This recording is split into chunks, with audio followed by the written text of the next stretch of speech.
Com o meu compromisso com a anistia em relação a 8 de janeiro. As penas ali foram absolutamente desproporcionais para as faltas cometidas por aqueles manifestantes que invadiram, alguns até destruíram patrimônio público, vários não sequer entraram nos prédios, alguns entraram nos prédios e tentaram evitar a destruição, e em qualquer cenário não há qualquer justificativa para penas de 17 anos, esse excesso punitivo. Então, eu creio que o Congresso deveria, e não é por uma questão política, o que eu tenho dito o grande problema é misturar a anistia com 1964 ou com 2026, não tem nada a ver, a gente tem que pensar na justiça desde 2022 e por atos que não tem aí uma proporcionalidade. Mas em relação a essa denúncia, eu creio que o Supremo acabou montando uma armadilha para ele mesmo, porque a jurisprudência do Supremo era no sentido de que acabou a função, acabou o foro por prerrogativa de função, acabou o foro privilegiado. Inclusive, isso foi considerado ao seu tempo um avanço, não só para tirar a carga de processo do Supremo, mas também para que não houvesse aquela sensação de julgamento privilegiado. E o Supremo reverteu esse entendimento logo depois ali de 2022 e ficou parecendo aquele tipo de jurisprudência de ocasião. Vamos mudar de novo. O que seria melhor aqui? Mandar esse caso para a primeira instância, deixa julgar lá um juiz de primeira instância com recurso e o Supremo dá a última palavra. Nós fizemos isso na Lava Jato, no caso do ex-presidente, tramitou na primeira instância, tramitou no tribunal, ele só foi preso depois que o tribunal condenou.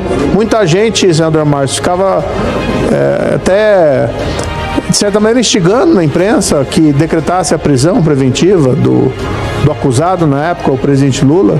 Nós não fizemos isso, nós entendemos, não, vamos esperar.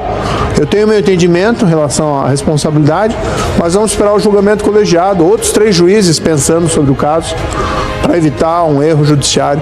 Então, talvez o melhor caminho em relação a essa denúncia fosse esse, e aí o Supremo se livraria de um problema tamanho, já que existe esse questionamento sobre parcialidade, imparcialidade.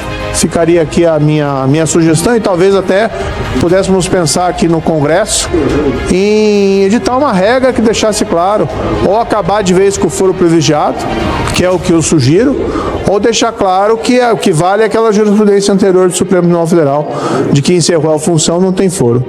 Eu tenho circulado o meu estado do Paraná e tenho conversado com muita gente, senador Plínio Valério, e o que a gente percebe é um sentimento de desânimo nos 2 anos desse atual governo Lula. Nós estamos vendo a economia com sérias dificuldades, a inflação de alimentos atingindo o poder de compra da população. Nós estamos vendo atônitos a taxa de juros elevadíssima, que acaba comprometendo os investimentos produtivos na economia, que é uma decorrência do descontrole fiscal desse governo. E as pessoas vão se perguntando sobre o futuro do país, como fica o futuro do país. Mas um outro aspecto da vida cotidiana que tem gerado preocupações em toda a população é a escalada da criminalidade. É o crime organizado cada vez mais forte e audacioso. Vamos falar desse recente ataque a uma delegacia no Rio de Janeiro pelo crime organizado para resgatar um preso. E também a criminalidade violenta, que é a que mais assusta as pessoas. Ficam com medo de sair de casa, de mandar os seus filhos para a escola. E assistimos um vídeo recente de um latrocínio, um ciclista, em plena luz do dia, sendo assaltado e morto por um furto de um celular. Não porque se recusou ou resistiu a integrar, mas simplesmente porque os bandidos, com aquela crueldade que lhe é característica, praticaram o crime sem qualquer margem para um segundo pensamento. Tudo isso é decorrente da falta de liderança ou até da má liderança que nós temos no país. Tem um ditado antigo que diz que o peixe apodrece pela cabeça.